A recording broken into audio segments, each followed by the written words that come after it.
morning, rollers.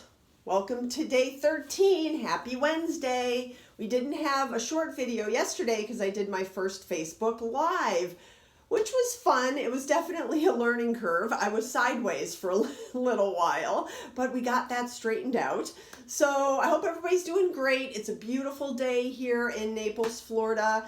Hope everybody's doing okay. Hopefully you're practicing your breathing and you're really filling up your lungs, and that's a great practice every day to keep you calm, centered, and your lungs really healthy and clear. And so today we're going to start upper body work. So we've done a little bit at the pubic bone and the ASIS. So we're just going to add on, we're going to do more psoas abdominal work, which is directly connected to the front line of your body that goes from the pubic bone up to behind the ears. So this work really helps start to open up the lungs, and it helps to open up the head and neck. So it's really powerful, and it can feel pretty intense if you've never done it before. It can feel pukey, crampy. You'll get a lot of feedback if you haven't done this. It can be really intense. So work at your own pace. Use your breath to get you deeper or to keep you from getting too deep when you're starting this work. The main thing I want to stress is be very, very careful of your floating rib.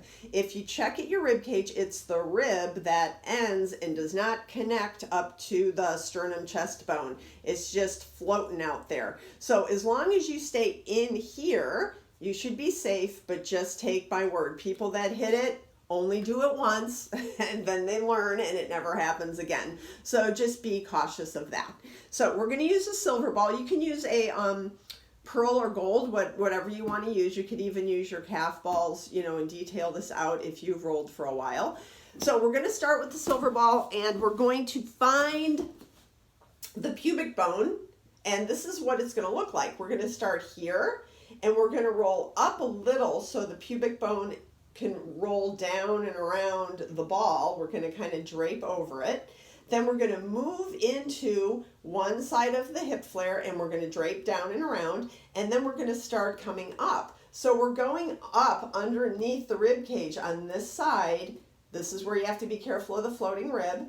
And then we're going to lift to come back to center. We're going to do the same thing on the other side, and then we're going to come up the center. So the descending aorta comes down, so be very careful if you feel a really strong heartbeat or anything like that. Just move off of the ball, and just don't stay in the center line between the belly button and the sternum very long, just for like one breath to get that open. But just be mindful of what you're doing. You're working at your own risk. This is my disclaimer. But it's powerful work. It's really intense, especially if you have any scar tissue. If you have any abdominal mesh from a hernia or anything like that, avoid that area. If you have any kind of crazy bladder slings that were done that attach to the belly button, don't roll that because you wouldn't want to break anything loose. But it's great for general scar tissue if you've had scarring in this area. And it's just powerful. It's a powerful line. So here we go. So we're going to start on, I think it's probably easier sideways. We're going to start on the pubic bone. So here we are. Shoulders are out of the ears. Chest is lifted. Head is on neutral. Legs are relaxed behind you to start. I'm pulling belly button to spine so I don't have a sway in my back. And I'm just going to bring my breath down to my pelvis, expanding. And then exhaling. I'm still holding belly button to spine, but I'm just letting the pubic bone press into the ball. And then from here, I'm just going to roll back so the ball rolls up in front of the pubic bone. And now I'm relaxing my belly, and I'm letting the pubic bone drop down and around the ball. So you're going to take your nice big inhale here through the belly. So I'm inhaling, pressing into the ball on the inhale because I'm expanding, exhaling everything and sinking and going deeper into that space. So you can regulate this with how much you exhale, right? Because it can be very intense if this is a tight and restricted area for you. So breathing and sinking. And of course, if you feel nervous doing this on your own, please reach out to me. I'd be more than happy to help you with this. So you're going to do your breaths about 2, 3, 4 in each spot. relaxing. That's the other thing. We're so used to tensing the abdominals. To really breathe and relax your abdominals is a new concept for a lot of people, right? We're used to working out and tightening and bearing down, and so relaxing that area. We're affecting a muscle that is attached to your back. It's the most superficial back muscle, so you have to relax to let it get through. So from here, I'm just going to shift laterally to move inside that hip flare. So I'm in the iliacus. Here's that ASIS bone we've talked about so much.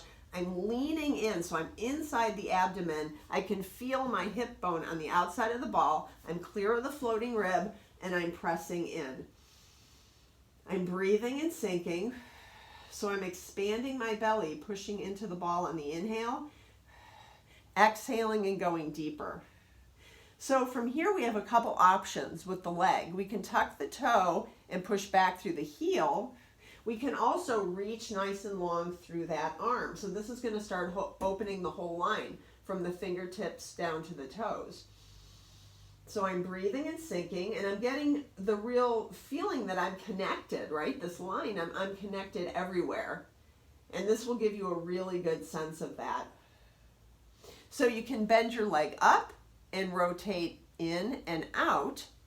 That's kind of massaging that iliacus area and showing you that it's connected to the inner part of the leg where the psoas attaches. And then we're going to just inhale and exhale. Be careful of the floating rib, and we're going to shift down just a little bit. So we're moving up towards underneath the rib cage. So I'm leaning in here, shoulders are pulled out of the ears, and you're going to do the same thing. So I'm breathing and sinking.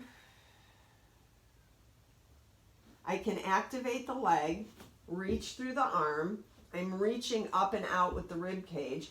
If you're more advanced with this, you can even come up into a cobra. But if you feel anything in your back, it means you're still too tight and you don't want to come up and cause that strain in there. Stay in this position. This is great if you had herniated discs. This will help open up the vertebrae space and realign everything. And then a little bit more to right underneath the rib cage. So here's the rib cage, and I'm lifting it up so the ball's right underneath that space into the diaphragm. So you can come up in this position, you can work through the legs, you can move through the upper body. Everybody's going to be working to their level, because this can be intense, like I said. And then you're going to lift slightly, and you would do the same thing on the other side. And then when you do the center line, you're going to be on the pubic bone. You're going to breathe and sink. So this is after you've done the right and the left side. You're going to shift back. You're going to drop the pubic bone down and around the ball again, breathing and sinking. You can activate through the legs. You can come up into a plank if this doesn't bother your back. If you're new at this, stay down here, breathing and sinking, and coming up a little higher. So when you're at the belly button, that's always an interesting place. There's usually a lot of congestion there. Big inhales and exhales. Shoulders are pulled down out of the ears. You can come up. Now, start watching for if you get any kind of heartbeat going on here. You'd want to shift off of that. So breathing and sinking, and then you're just shifting back. So normally what I do is I'll just take a breath at each point, coming up underneath the rib cage. And if you're using a larger ball, you don't have to worry about the xiphoid process, the little bone at the end of the sternum, because this ball is big enough to clear that. But you just want to make sure you're just underneath the rib cage. So you're lifting, shoulders are pulled down. If this is too intense, just stay here. Good. And come on off the ball. So there you go. That's a pretty intense line. That should keep you busy for a while. And like I said, please don't hesitate to reach out if you need any further assistance or guidance on that one. And you can always reach me at Patty Intuitive Movement, Patty with an I, intuitivemovement.com. And that's our add-on for today. Have a lovely day. Keep doing your deep breathing. Relax the shoulders. I'll see you guys tomorrow. Have a great day. Bye.